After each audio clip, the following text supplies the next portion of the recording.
is worship? Is it a song we sing, a moment we feel, or a ritual we repeat? Or is it something more? Worship is not just a sound. It's Christ forming within us. It's not just personal, but a people gathered, united, transformed. It's not empty routines, but a living devotion. Worship is not just responding to the call. It's us becoming more like Him. Because worship doesn't stop when the music fades. It shapes how we live, how we love, how we witness. When we gather, we don't just shape worship. Worship shapes us.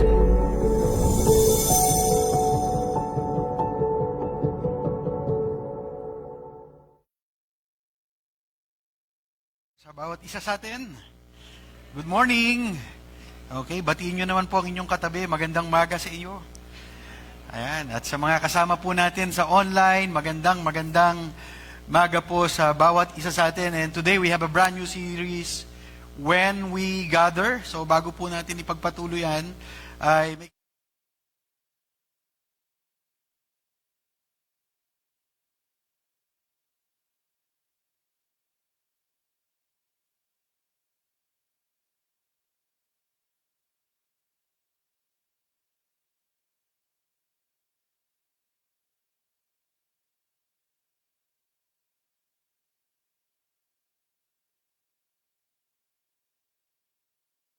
kung nais po nating tumulong sa kanila.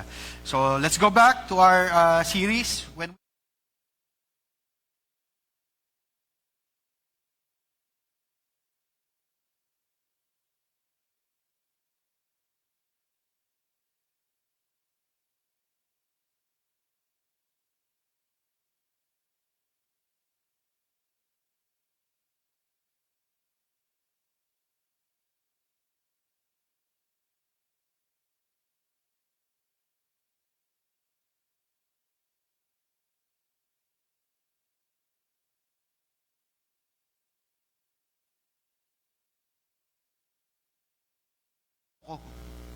Naalala niyo ba yon?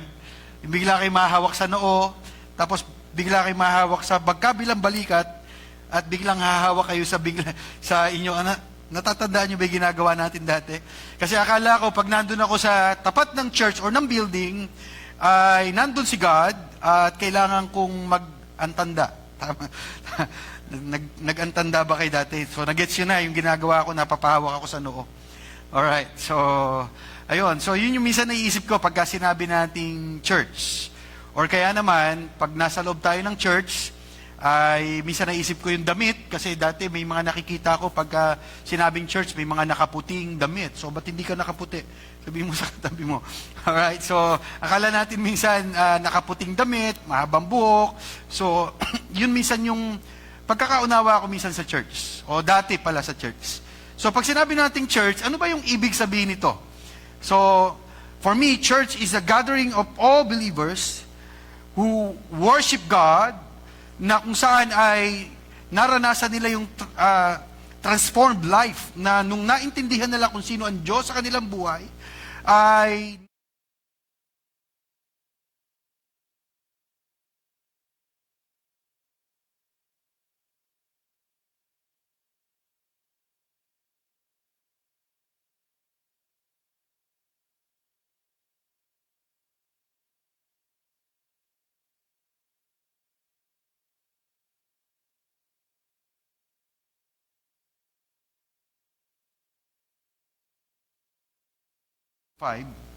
Therefore, brothers, since we have confidence to enter the holy places by the blood of Jesus, by the new and living way that He opened for us to the curtain, that is through His flesh, and since we have a great priest over the house of God, let us draw near with a true heart in full assurance of faith, with our heart sprinkled clean from an evil conscience and our bodies washed with pure water.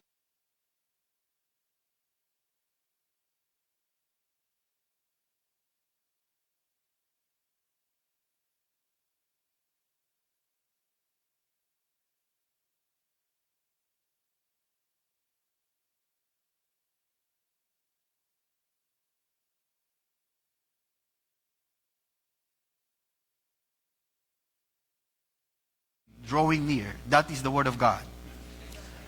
Let us pray. Lord, we thank you, Lord, for your Word. Salamat, Panginoon, sa mga salita mo na kung saan ay pagbubulay-bulayan po namin ngayong umaga. Mangusap po kayo sa amin. Lord, maunawaan namin, Panginoon, bakit nga po ba kami may gathering?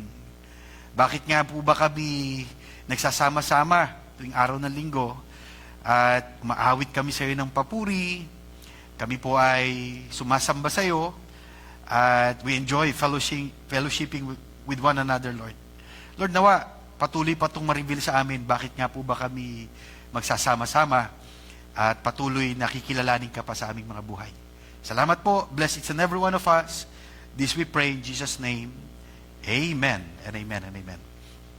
So, when we gather, alright, so ito pong binasa po natin na letter ay sulat po sa mga Christians na kung saan ay gusto nilang bumalik sa kanilang dating nakaugalian na ritual. Sapagkat ang ginagawa po nila before ay naging ritual na sa kanila yung paghahandog ng mga hain para sila'y mapatawad sa kanilang kasalanan. At yun po yung kanilang gustong balikan because of the persecution, because of the difficulties and the hardship that they are facing. So balik na lang tayo sa dati kasi nag-gather na po sila sa church eh. Kaya lang, because of that gathering, because they gathered to worship the Lord, na-experience po nila yung persecution. Na-experience nila yung sila ay talagang ma-persecute, pahirapan ng mga unbeliever that time, ng mga tawag dito, nung mga Pharisees that time. So gusto na nilang bumalik na lang.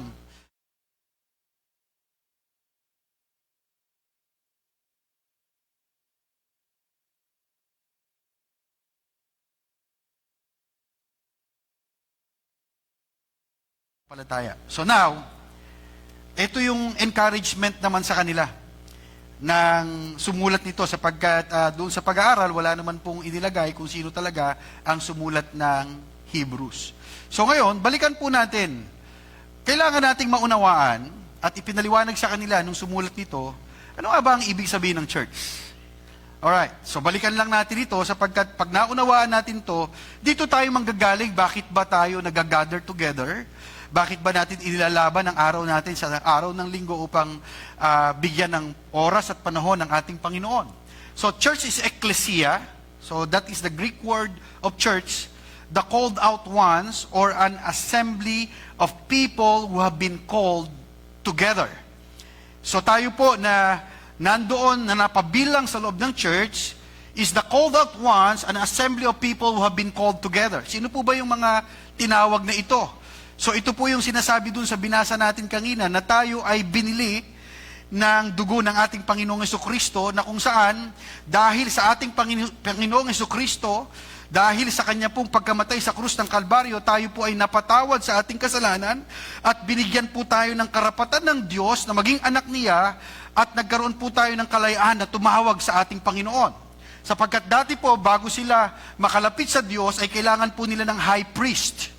Okay, so balikan lang po natin yung kanila pong ginagawa before. Kailangan nila ng high priest na kung saan yung high priest po na ito ang siyang representative nila upang ihandog ang kanilang mga ihahain na buhay na mga hayop at nang sa ganon mapatawad po ang kanilang mga kasalanan. Pero nakalimutan po nila na ito po ay that is the picture of Jesus Christ in our lives. Na kung saan kailangan po nating may magbayad sa ating kasalanan. Na ito po yung ipinapaliwanag nung sumulat nito.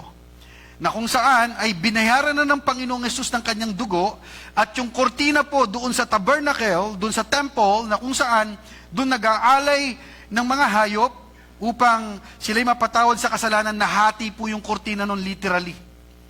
Isang pagpapakita at upang ating maunawaan na wala na pong kurtina na naghahati pa sa atin doon sa presensya ng Diyos.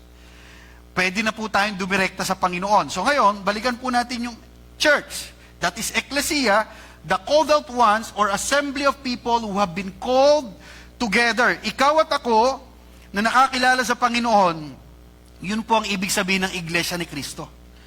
Hindi po ito yung building, hindi po ito yung organization, kundi lahat po tayo na mananampalataya are called to gather together. So, ibig sabihin, yung church is designed for the believer to gather together. Kaya po tayo nanditong lahat ngayon, sapagkat kung believer ka ni Christ, tayo po'y napabilang sa church, therefore, dapat lang na nag-gather tayo. So now, in the New Testament, ecclesia refers to the community of believers whom God has called out of the world and into a relationship with Himself through Jesus Christ. And that is the church. So now, may ginagawa po tayong liturgy. Alright. So mamaya po, i-explain ko naman sa inyo yung letter F. Alright? Okay. So ngayon po, may ginagawa po tayong liturgy. Liturgy is the sacred rhythm of worship through which God forms His people as they gather in His presence, hear His word, respond in faith, and are sent into the world on His mission. So ito po yung ginagawa natin. So in Acts chapter 2, verse 42, so they devoted themselves into apostles' teachings, in breaking of bread, fellowshipping with one another, and prayer. Ito po yung ginagawa natin sa loob ng church. Kaya po may liturgy po tayo. Alright, yung ginagawa po natin dito, we worship the Lord, we pray for one another, we fellowship for one another. Para saan ang lahat ng yon? So, para mas maintindihan pa po natin, let's continue to study this word. So, we gather to encounter God. Nandito po tayo para ma-encounter natin ang Panginoon.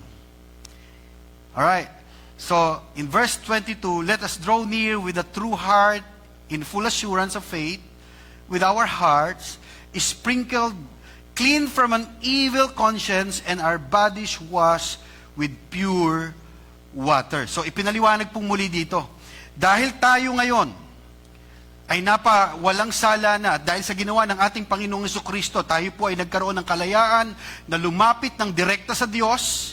Hindi na po natin kailangan yung priest, yung high priest para mag-alay ng ating mga iaalay at maranasan natin ang kapatawaran ng Panginoon. Ngayon, na sa ginawa ng Panginoong Jesucristo, we can go directly to God. So now, salvation is a gift, but nearness is a choice.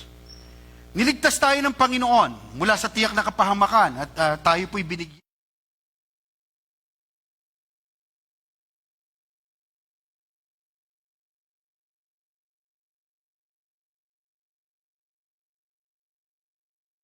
Ngayon na naintindihan natin, so doon tayo manggagaling ulit. Kailangan maunawaan ko muna na meron akong naintindihan ko yung ginawa ng Panginoong Hesus sa akin, so doon ako manggagaling ngayon, bakit ko to ginagawa? Bakit ako lumalapit sa Diyos? Bakit ako nagwo-worship kay God? Bakit ako nagbo-volunteer? Bakit tuwing Sunday, binibigyan ko to ng oras? So dito nang gagaling lahat itong ginagawa ko na to because I understand what the Lord did for me. Therefore, let us draw near to God. So we are invited into a personal encounter and relationship with God. Yun po yung ginagawa natin. You know what? Every Sunday is an opportunity to encounter God. Amen. Bawat linggo po, oportunidad po natin na ma-encounter ang Panginoon ng personal. At kung personal pala ang Panginoon, ibig sabihin, hindi siya malayong Diyos. Kasi mabigat po na pumunta sa church kapag ang aking pakiramdam sa Panginoon, hindi siya personal sa akin, hindi niya ako naiintindihan eh. Hindi niya alam yung pinanggagalingan ko, hindi niya alam yung pinagdadaanan ko. Therefore, bakit pa ako pupunta sa loob ng church kung yun pala yung pagkakaunawa ko sa Panginoon? Pero ang pagkaunawa ko sa Diyos ay isang personal na Diyos. Siya isang Diyos na nauunawaan ng iyong nararamdaman. Siya isang Diyos na nauunawaan kung ano ang iyong pangangailangan. Siya isang Diyos na nauunawaan kapag pagod ka na, pag nahihirapan ka na, pag may problema ka na, sabihin mo sa katabi mo, nauunawaan ka ng Diyos. Alright, naiintindihan ka ng Panginoon. So imagine this for a moment. Kung ang tingin natin sa Panginoon ay parang application, alright, sa isang trabaho, ang dadalin mo sa Kanya yung mga qualifications na meron ka. Tama po ba yon? Yung dadalin mo sa Panginoon, pag ang akala mo sa Panginoon, ikay mag-a-apply sa Kanya sa isang trabaho, kailangan may qualifications ako sa Kanya. At dun sa qualifications na yun, lahat ng maganda ilalagay mo sa biodata. Lahat ng experiences mo, lahat ng kaya mong gawin, lahat ng kaya mong i-perform sa trabaho. Tama ba yun? So now, Kung ganun ang tingin ko sa Panginoon, parang ayoko na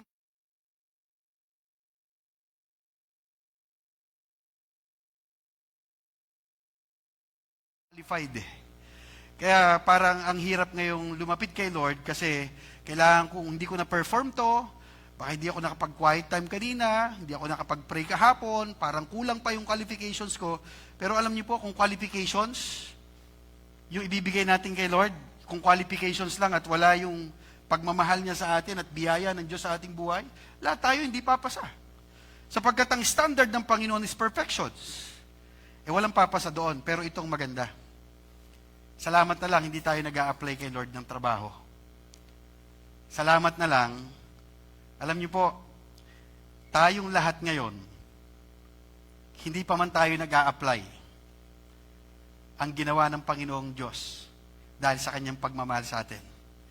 Dahil kay Jesus, walang qualifications. Ang kailangan mo lang manampalataya sa Kanya at kilalanin mo si Jesus bilang Panginoon at sarili mong tagapagligtas. Hindi trabaho ang binigay ni Lord sa atin. Binigyan Kanya ng karapatang maging anak niya. And that is who we are in the sight of God.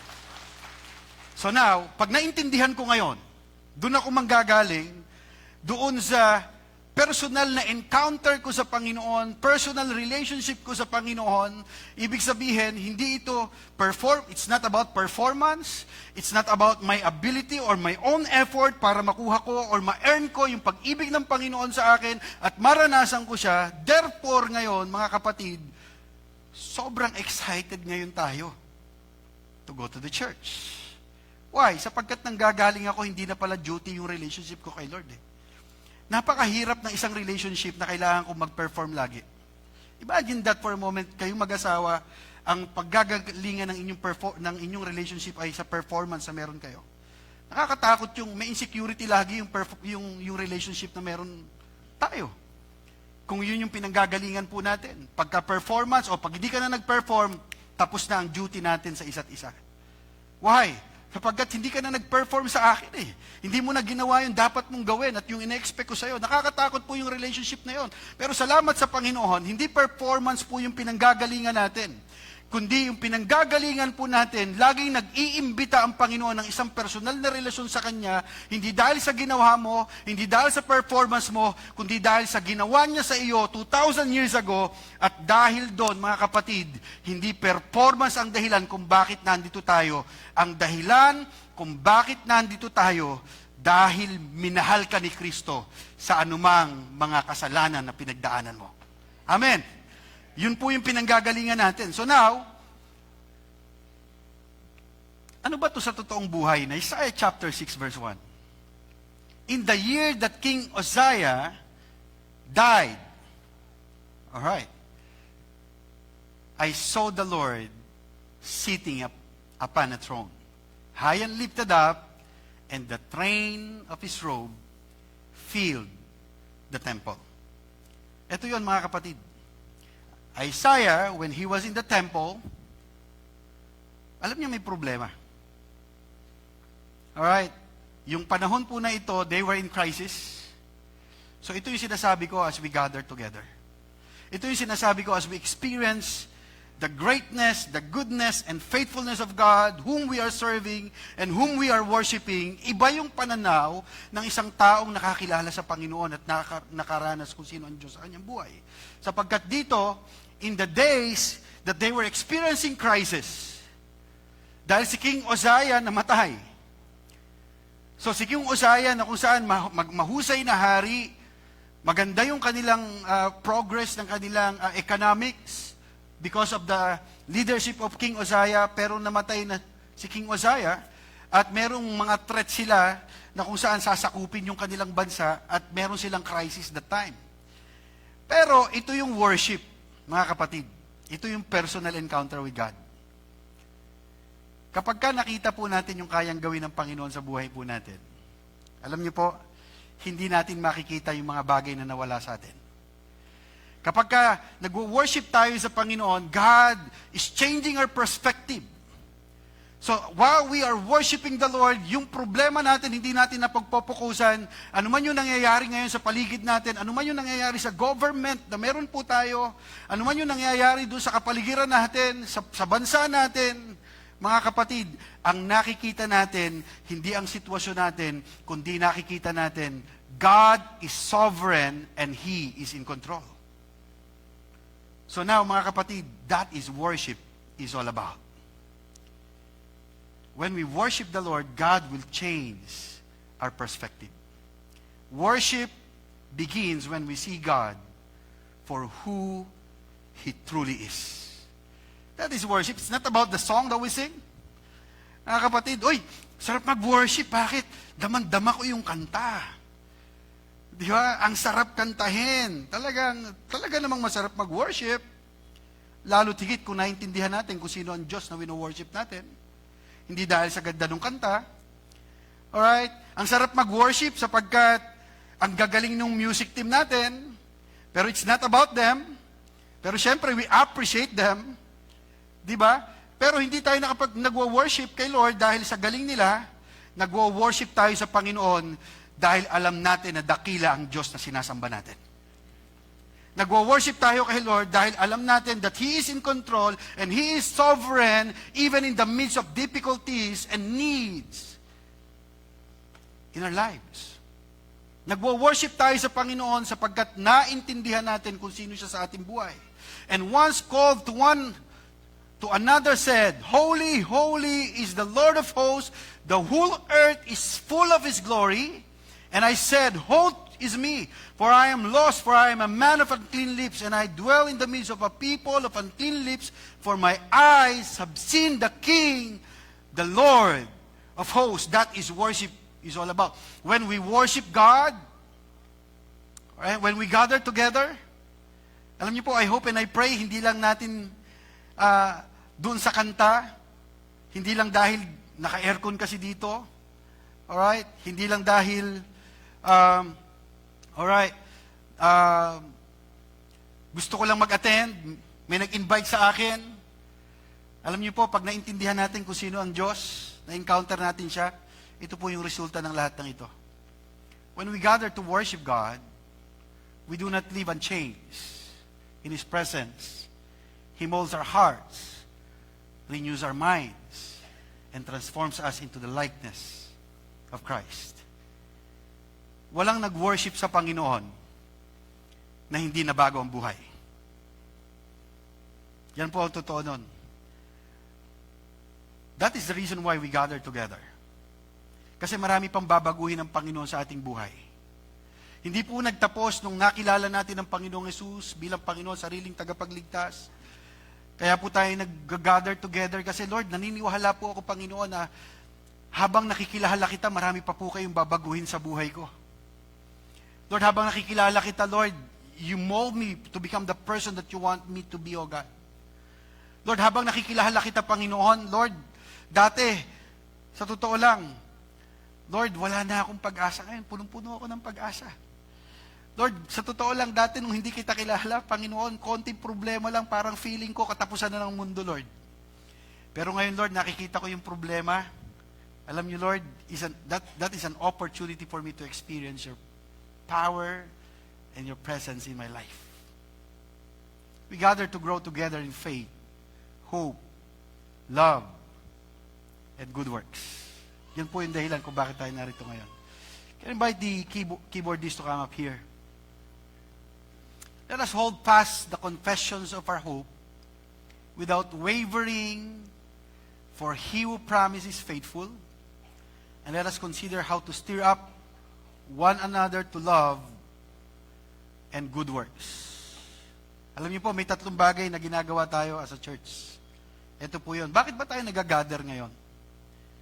Bakit ba tayo patuloy pa na kikilalanin natin ang Panginoon, makikinig tayo ng salita niya, we fellowship with one another, we pray for one another? Ito po yung 3 bagay, mga kapatid.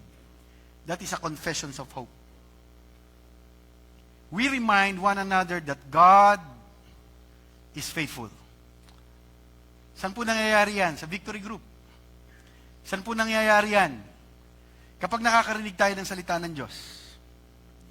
Sa totoo lang, totoo yung sinabi ng salita ng Diyos eh. Ano po yung sinabi niya? Even youth grow tired and weary, and young men stumble and fall. Tama po ba yun?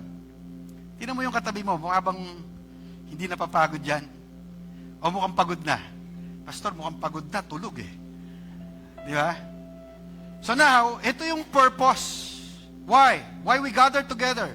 What is the purpose? Why? Kasi dadating yung time, manghihina ka eh.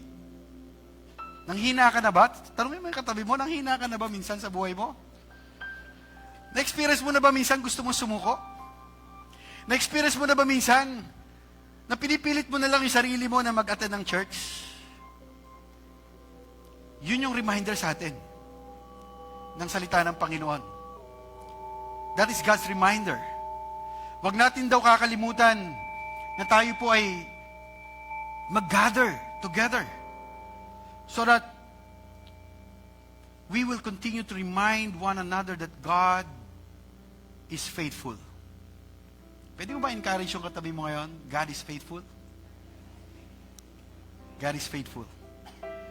So yan po yung ginagawa natin, mga kapatid. Kasi sa totoo lang, may mga times na ikaw yung mag-i-encourage. Pero may mga times, kung aaminin mo, Pastor, sa totoo lang, ako yung kailangan ng encouragement ngayon. Pero sino mag-i-encourage sa'yo if we are not involved in the church?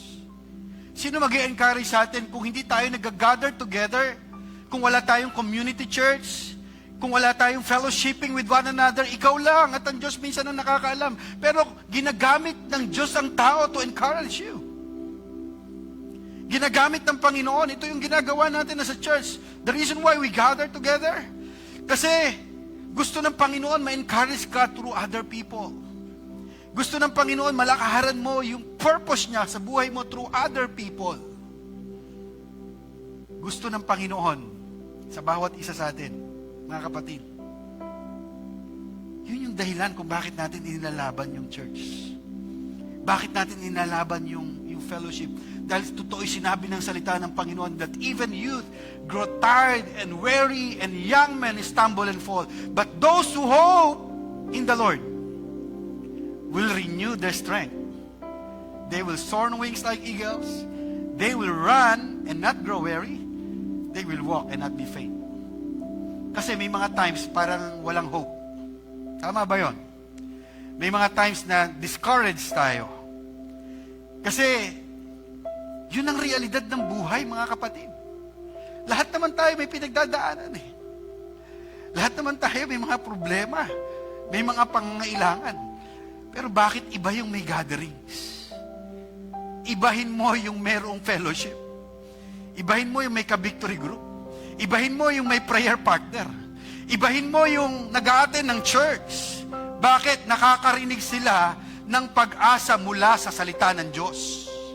Amen. Alam nyo, kahapon narinig ko yung testimony ni Pastor John Dolor. Sabi niya ganun. Sa totoo lang, hindi naman talaga madaling maging Christian eh. Tama ba yun? Pagka nag-stand ka? Alam niyo po, nag-aral siya sa UP, College of Engineering. Tama ba? College of Engineering. Sabi niya ganon. Nung time na nakilala niya si Lord, sabi niya, nag-stand siya ngayon doon sa faith na meron siya. So, ang hirap daw nung exams nila, talagang dumating yung time na talagang inalaw na talaga na magkopyahan. Pero siya, nag-stand siya sa faith niya. So lahat, mga kaklasmate niya, di ba, nagkokopyahan. Tapos biglang siya, hindi siya kumukopya, or hindi rin siya nagpapakopya. So dumating yung time, eto na, labas na yung result ng exam. Guess what? Siya lang ang bumagsak. Nakapasa lahat. Di ba? Parang, kung titingnan mo, nakaka-discourage yun eh, di ba? Lord, sumunod ako sa iyo eh. Di ba? Pero, bakit nakapasa sila? Nagkopyahan lang yung mga yan eh. O, ibang testimonya yan, di ba? Pero ito yung totoong worship eh. May tinuro sa kanya si Lord. Yung pagiging Kristiyano mo, hindi lang yung hindi ka nangongopya at hindi ka nagpapakopya. dapat mag-aral ka rin mabuti. Tama? Kasi hindi ka nga nangopya, hindi ka rin nagpakopya, hindi ka naman nag-aral mabuti. Bagsak ka pa rin. But God is faithful. So, because of Victory Group, because he attended the church, because he heard about the gospel, about the Word of God, tinuturuan siya ng salita ng Panginoon. Di ba? Binabago yung puso niya. Hindi niya sinisisi, God, Lord, ako lang hindi nangopya, ako pa hindi nakapasa. Bakit hindi mo ipinasa at itinama ang sagot ko? Di ba? Hindi yun ang sinabi niya kay Lord. Na-realize niya, nung nare-remind siya ng Word ni God, Lord, this time, hindi lang ako magpapakopya or hindi lang ako mangungopya. Mag-aaral ako mabuti. And by the grace of God, nakagraduate siya sa UP at isa na siyang engineer ngayon. Amen. So, saan nangyayari ito? Sa Victory Group. Saan nangyayari ito? When we gather together. Saan nangyayari? Nagkakaroon tayo ng pag-asa kahit wala ng pag-asa. When we hear the Word of God through other people. When we heard the testimony from other people. Pero pag mag-isa lang tayo, wala nakakaalam kung malungkot ka ba, kung discouraged ka ba, kung gusto mo nang sumuko. Pero if you are involving yourself to the church, you have a family. Sabihin mo sa katabi mo, you have a family here. Alright. Sabihin mo ulit sa katabi mo, salamat.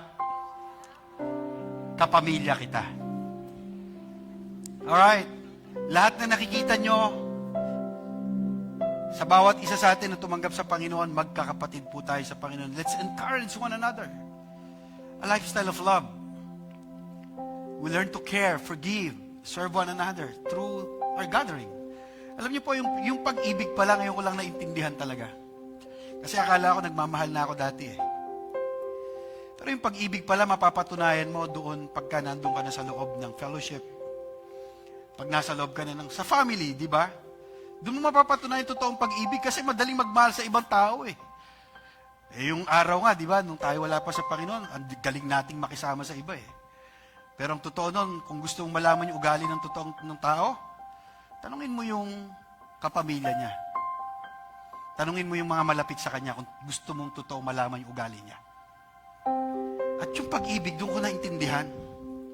Yung pag-ibig pala, alam niyo po, mai-apply natin, hindi sa ibang tao minsan eh. Mai-apply natin doon sa mahal natin sa buhay.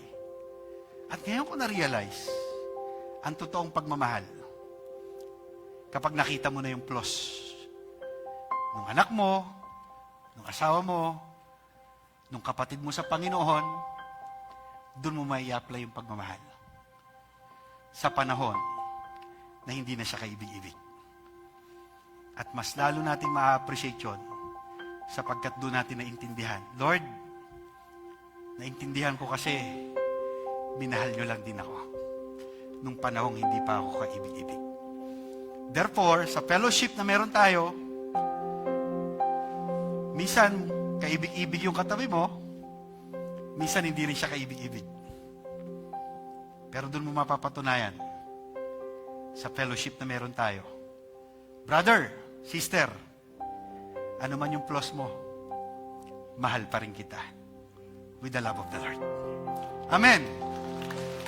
That is who we are as a church. And a commitment to good works. Yun po yung ginawa natin ng mga nakaraang linggo. Di ba? Umabot tayo ng mga tricycle driver.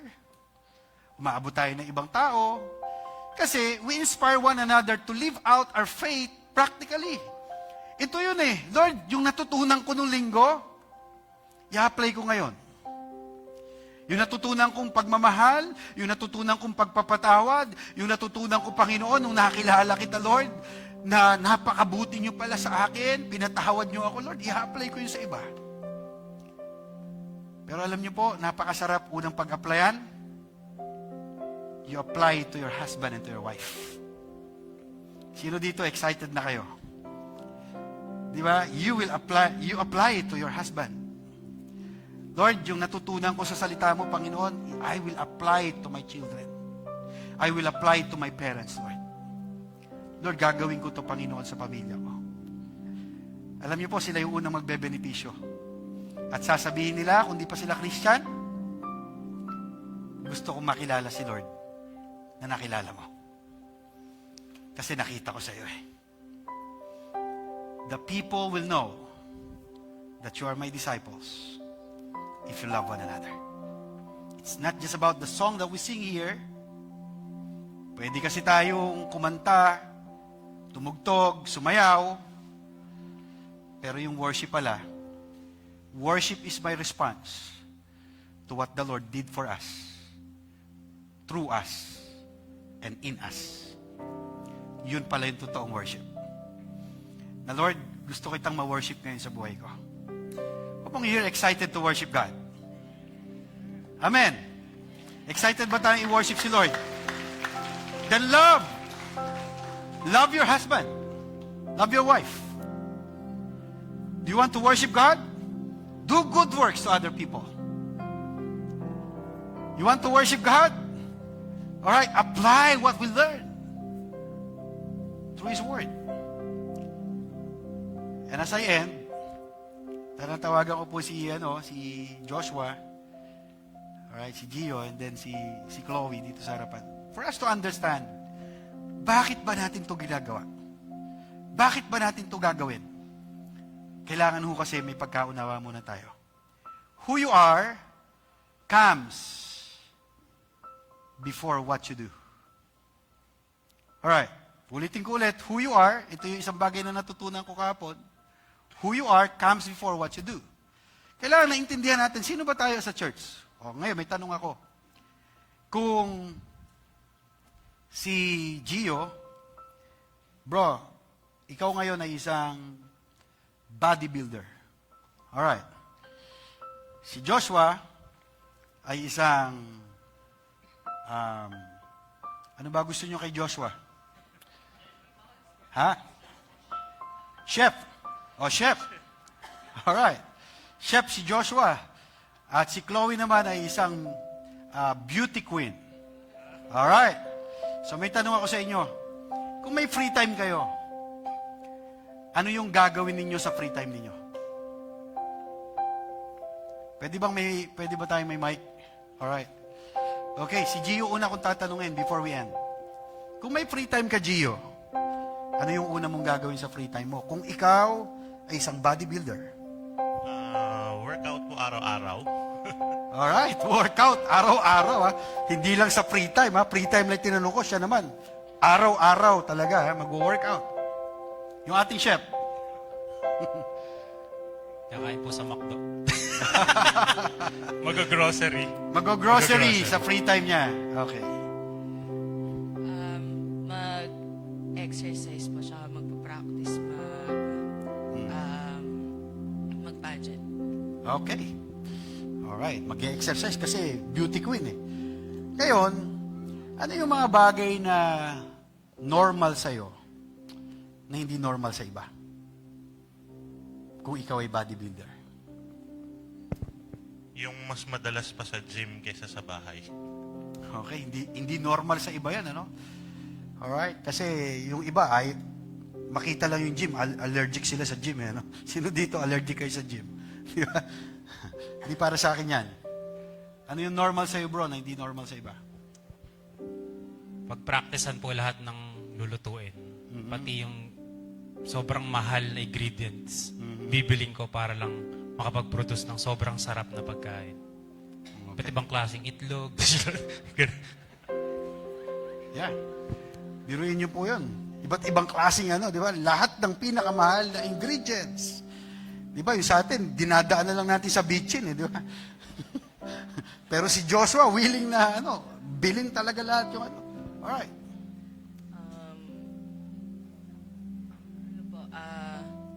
Practice po na laging nasa stage, gano'n. Or laging nasa mga pageant po. Ganun. Pageant, okay. So, last question. What is your dream? Manalo ng world title sa bodybuilding. So imagine si Gio. Isang flex nga dyan, Gio. What's your dream, bro? To be the most best chef in the world. Hill's Kitchen. Ayun. Don't forget na bisitahin yung Hill's Kitchen, ha? Pinromote na agad. Ano po? Beauty Queen. Miss Philippines. Miss Philippines. Let's all welcome Miss Philippines 2027. Thank you very much. Palakpakan naman po natin sila. Nakita niyo yung difference? Nung binigyan ko sila ng title, iba kagad yung naging priority nila. At iba kagad yung gusto nilang gawin. Now, God gave us the title. You're the sons and daughters of God. Ngayon na ikaw ay anak ng Diyos, ano ang mga gagawin mo sa mga free time na meron ka? Ngayon na ikaw ay anak ng Diyos, gusto kong tanungin ng bawat isa, ano yung dream mo? Ngayon na ikaw ay anak ng Diyos. Di ba? Pag ba araw ng Sunday, bibigyan mo siya ng halaga. Ikaw ang magsasagot ng lahat ng ito. Ngayon na ikaw ay anak ng Diyos, excited ka bang mag-worship sa Kanya? Sa bawat linggo at sa bawat araw ng iyong buhay. And that is who we are. Can I invite the music team to come up here? Yun po tayo, mga kapatid. Sacred gatherings are divine appointments with God, where God forms His people, fuels their faith, and prepares them for His mission. Bago po tayo tinawag ng Panginoon to go outside, tinawag niya tayo to gather. Bakit? Kasi gusto po niya muna na mas makilala natin siya, ma-develop pa yung faith natin, mas lalo pa tayong mag-grow spiritually.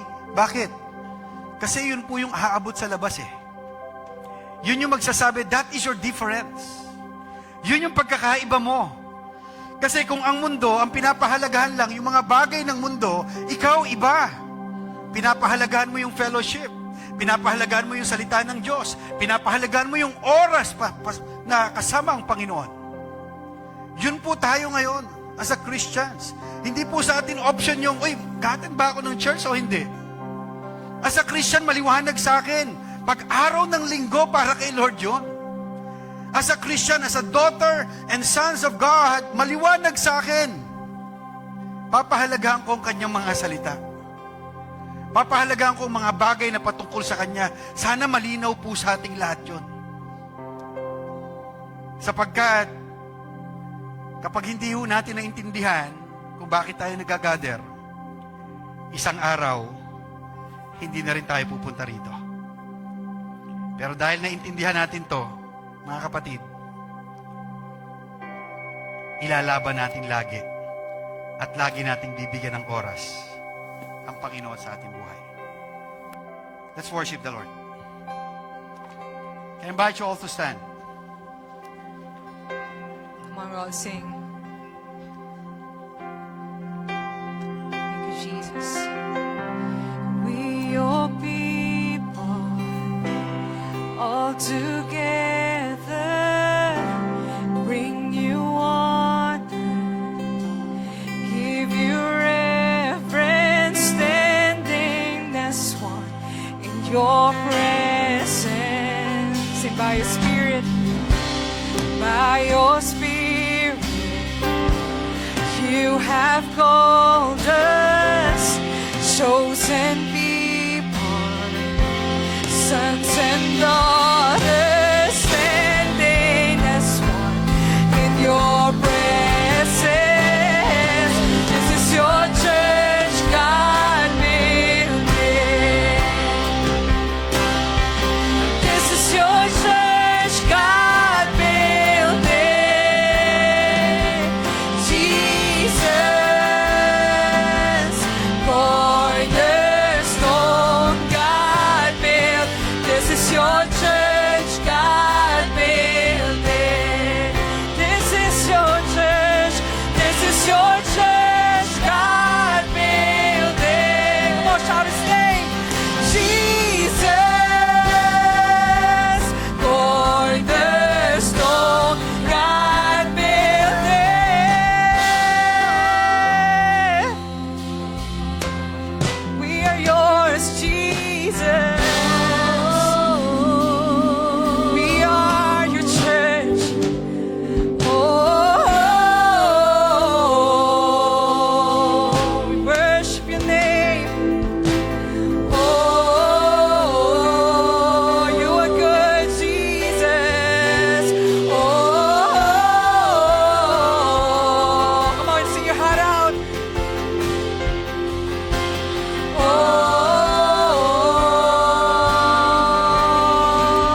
with so much confidence.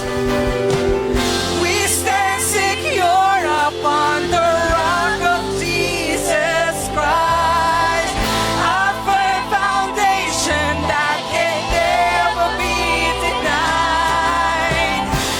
Against His church, no power of hell could overcome. Our God is on our side. He is here.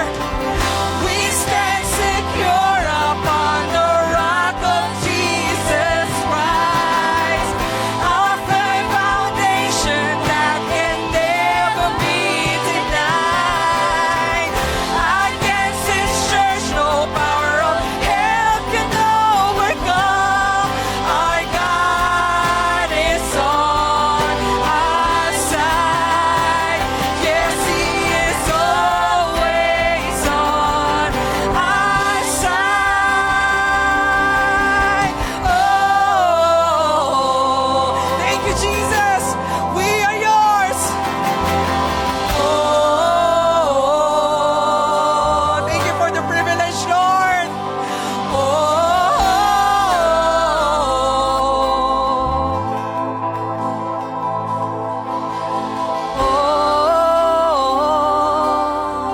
With your loud voice. Kami sa'yo, oh Cristo. Come on, declare it. Kami sa'yo, oh Cristo. Shout His name. Panginoon, aming Diyos. Muli pa kami sa'yo, Panginoon. Kami sa'yo, oh Cristo. Kami sa'yo, oh Cristo. Panginoon, aming Diyos, oh Cristo. God. Praise God. Purihin ang Panginoon. Alam niyo po, yung experience po ni Isaiah ay, yun po ang experience ng gathering dapat. That every time we gather together, as we worship the Lord, we encounter God in our lives. Nakikita natin kung sino ang Diyos sa buhay natin. Na hindi lang natin nakikita yung sitwasyon, yung pangangailangan natin, yung problema natin, karamdaman natin. Pero every time we gather, Lord, ang mas nakikita ko ikaw. Mas nakikita ko yung kayang gawin mo sa buhay ko. At dahil nakita kita, nakikita ko rin yung sarili ko. Dahil nakita kita, Lord, nakikita ko marami pang kailangan palang ayusin sa akin. Habang na-encounter kita, Lord, nakikita ko rin yung mga bagay na pwede mo pang baguhin sa akin.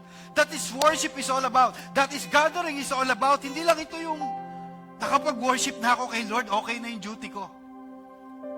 And I see it as a privilege. Privilege to be changed by God. Na every time, Lord, na mag-attend ako ng church, pribilehiyo ko to para baguhin niyo ako.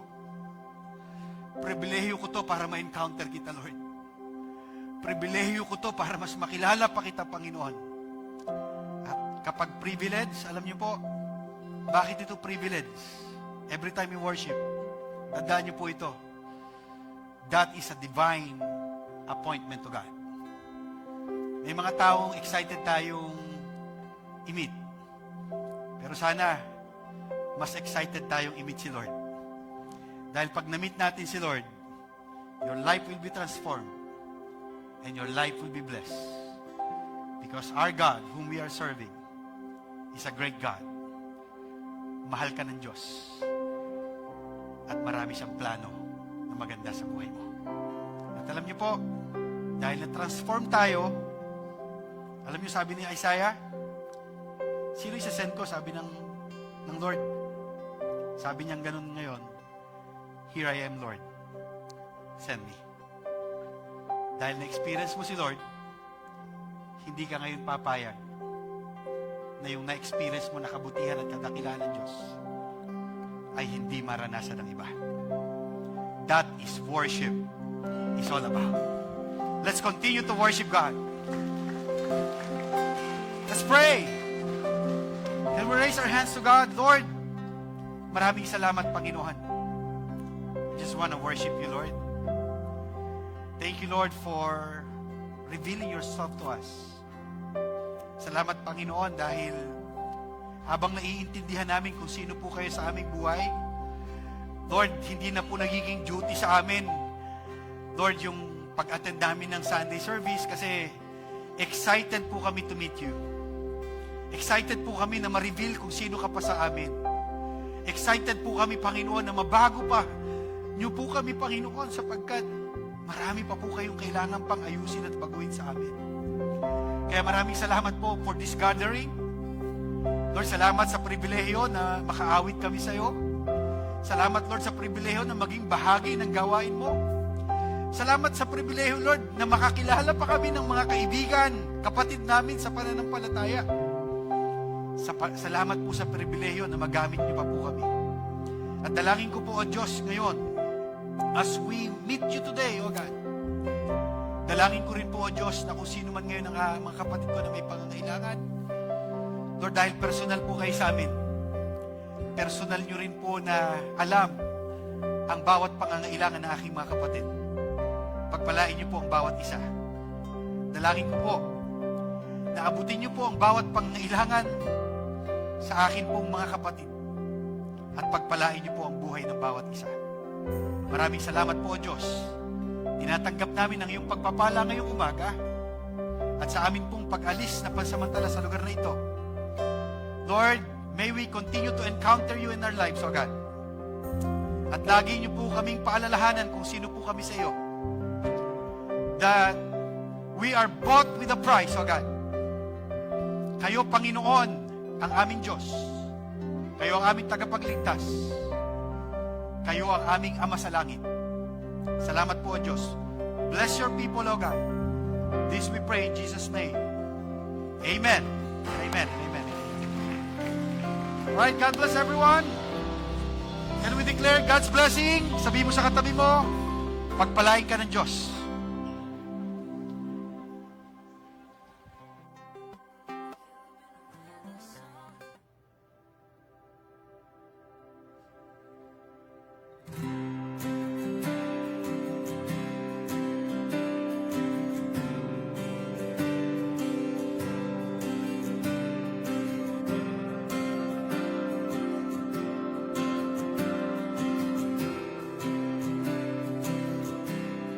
Our Lord has invited